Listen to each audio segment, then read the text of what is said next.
બીજેપીના નોકર થઈ ગયા છે એવું સમજો.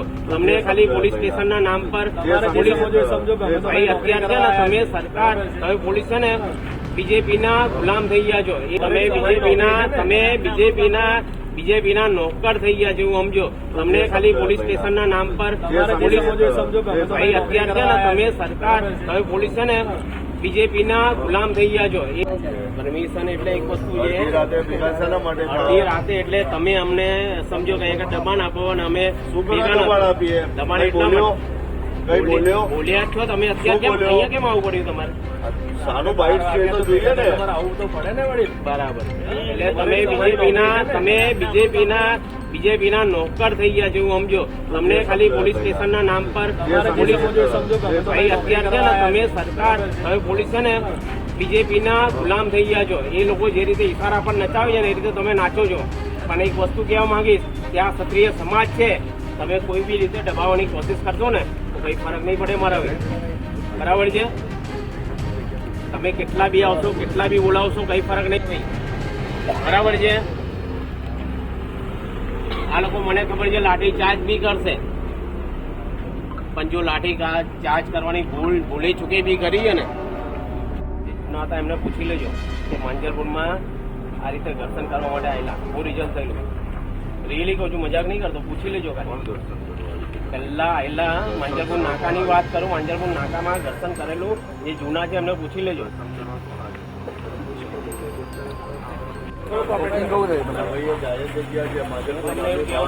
આ માંજલપુર ગામ છે અમારું છે. માંજલપુર વિસ્તારમાં ક્ષત્રિય સમાજના પ્રકારે પુરુષોત્તમ રૂપાલાને લઈને વિરોધ નોંધાવ્યો છે. અમારું માંજલપુર ગામ છે. અહીંયાથી કોઈ બેનર લગાવ્યું સમજી લો દ્વારા સમજાવને કહેવામાં આવ્યું એટલે અહીંયા માંજલપુર ગામ છે અમારું. યુવાનો બેનર હટાવવા તૈયાર નથી. સરકાર કોને બનાવી છે? એટલે સરકાર અલગ છે ને પ્લસ અત્યારે જે બેનર તમે ખોટી દિશામાં વાત કરો છો. સરકાર અમે બનાવી છે, અમે માંજલપુરની પ્રજાએ બનાવી છે. બેનરને હાથ નહીં લગાવો. જય જય સિયારામ, જય જય સિયારામ,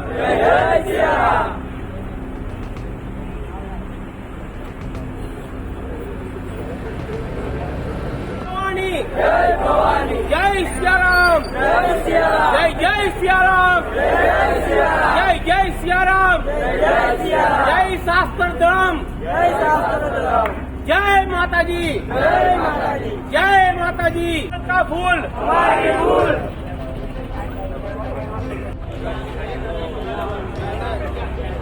ये लोग घबराता હોય ને એ લોકો ઘબરાતા નીકળી જાવ પછી.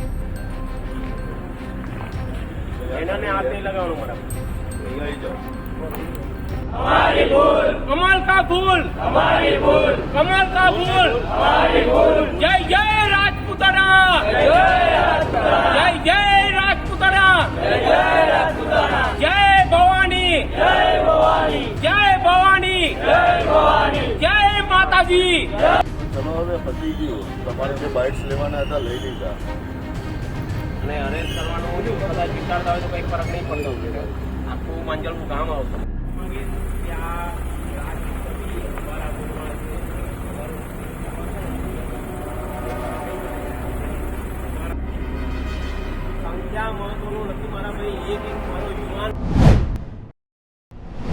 કમલ કા ફૂલ હમારી ભૂલ અમારા શબ્દ છે. વાત હતી ત્યાં રૂપાલા લગી નથી, પણ અત્યારે બીજેપીએ બી અમારી સામે જો એક આંખ બતાવવાની કોશિશ કરતા હોય ને તો કોઈ અમારી સામે આંગળી બતાવશે ને તો એનો હાથ કાપવાની તાકાત ધરે છે.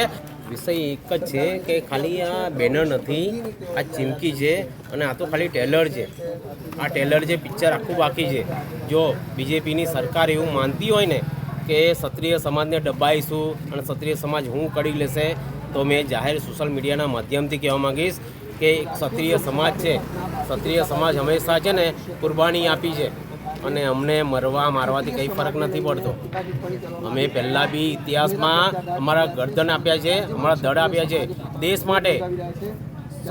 હિન્દુ સંસ્કૃતિ માટે, પણ જ્યારે પોતાના પર આવે ને, પોતાના મા દીકરી પર આવે ને, તો ક્ષત્રિય સમાજ છે બીજાની મા દીકરી એના પર જો પર્યા એ બાંધતા હોય અને ગાય માતા માટે જો પોતાનું ગરદન કપાવતા હોય, તો પોતાની બેન દીકરી પર જ્યારે વાત આવે ને, તો આપ સોશિયલ મીડિયાના માધ્યમથી કહેવા માગીશ કે અમે જેટલી બી તાકાત હોય લગાવી દેજો. આપ જાહેરમાં કહું છું, આ બેનર ખાલી ચીમકી છે. માંજલપુરની અંદર તમે પ્રચાર કરજો તમારી તાકાત હોય તો. બાપુ વાત કરીએ તો જ્યારે બેઠક યોજવામાં આવેલી હતી, વડોદરા ખાતે બેઠક યોજવામાં ક્ષત્રિય સમાજ દ્વારા યોજવામાં આવી, ત્યારે એવી વાત હતી કે જે ભારતીય જનતા પાર્ટીના વડોદરાના ઉમેદવાર છે તેને ટેકો આપવામાં આવશે, પણ તેમ છતાં પણ હવે ભાજપ વિરુદ્ધ બેનર બરોડા ખાતે લાગે છે. કોના પ્રેરિત છે? 100% એક વસ્તુ કહીશ, હેમંત જોશીની વાત કરીએ, એ કોઈ અમારો દુશ્મન નથી. અમારો કોઈ દુશ્મન નહીં. ભાજપ જનતા પાર્ટી બી જાતે દુશ્મન નહોતી શબ્દ વાપરું છું. કેમ કે જ્યાં લગીન છે ને રૂપાલાની વાત હતી ત્યાં રૂપાલા લગીન હતી, પણ અત્યારે બીજેપીએ બી અમારી સામે જો એક આંખ બતાવવાની કોશિશ કરતા હોય ને, તો કોઈ અમારી સામે આંગળી બતાવશે ને તો એનો હાથ કાપવાની તાકાત ધરે છે. આ છે ક્ષત્રિય સમાજ. વિશે રાજકોટ બેઠકનો છે, તેના પડઘા બરોડા પડ્યા છે, કેટલું યોગ્ય? એનું કારણ છે આ ખાલી રાજકોટના મત વિસ્તારમાં કે રાજકોટનું ખાલી મા દીકરીનું અપમાન નથી કર્યું, એ સમસ્ત હિન્દુ સંગઠનનું, હિન્દુ સમાજનું અપમાન કર્યું છે. સમસ્ત હિન્દુ અને સમજો કે ક્ષત્રિય સમાજની મા દીકરીનું અપમાન કર્યું છે. એ કોઈ દિવસ ચલાવવામાં નહીં આવે, અને જરૂર પડશે તો તલવાર હજુ ઘરે મૂકી છે, ચલાવવાનું નથી શીખ્યા. અમે ક્ષત્રિયના દીકરા છે. જ્યારે ધર્મની વાત આવે ને, હિન્દુત્વની વાત આવે, સંસ્કૃતિની વાત આવે ને, ત્યારે બધાથી આગળ કોઈ નીકળતું હોય ને તો ક્ષત્રિયના દીકરા આવતા હોય છે. અમે એ જ લોહીથી છે. અત્યારે લોહી એટલું બધું ગરમ છે કે એની કોઈ લિમિટ નહીં, પણ જરૂર પડશે તો જે ભાષામાં સમજશે ને એ ભાષામાં સમજાવીશું. અને આ માંજલપુર વિસ્તાર છે, એ માંજલપુર વિસ્તાર ક્ષત્રિયોની ભૂમિ છે, અને ક્ષત્રિયો સાથે બીજા અમુક કેટલા એવા સમાજ છે, ટોટલ સમાજ એ ક્ષત્રિયોને જોડે છે. હવે જોઈએ કે મેં આપ સોશિયલ મીડિયાના માધ્યમથી કહેવા માગીશ કે તમારામાં કેટલી તાકાત છે, બતાવો અમને તમે બતાવીશું કે અમારામાં કેટલી તાકાત છે. ક્ષત્રિય સમાજ જે યુવા ઉમેદવાર છે એની જોડે છે કે નથી? ક્ષત્રિય સમાજ હંમેશા છે ને હિન્દુત્વ જોડે છે, પણ અત્યારે જો ક્ષત્રિય સમાજની અનગણનું હાલના યુવા લોકસભા ઉમેદવાર જોડે છે કે નથી? જો કોઈ બી બીજેપીમાં છે ને, કોઈ બી બીજેપીમાં ક્ષત્રિય સમાજ કોઈ દિવસ જાતિવાદ નહીં કરતો, કોઈ દિવસ નથી કરતો, પણ જ્યારે માન સન્માનની વાત આવે ને તો લડવાને મોઢે નહીં આવે ને, તો કોઈ અત્યારે કમલ કા ફૂલ હમારી ભૂલ આ મારા શબ્દ છે. થોડા દિવસ પહેલાં મેં બોલતો હતો કે મોદીજી અહીંયા વસે છે, પણ અત્યારે જાહેરમાં કહું છું કે કમલ કી ફૂલ હમારા ભૂલ. કેમ કે અમારી જોડે અન્યાય થઈ રહ્યો છે. એના માટે જે ભાષામાં સમજશે ને એ ભાષામાં સમજાવીશું. પછી કોઈ બી ભાષા હોય, કોઈની તાકાત હોય ને તો આવી જાય મેદાનમાં, ખબર પડશે કે બાપ બાપ કહેવાય ને બેટા બેટા કહેવાય.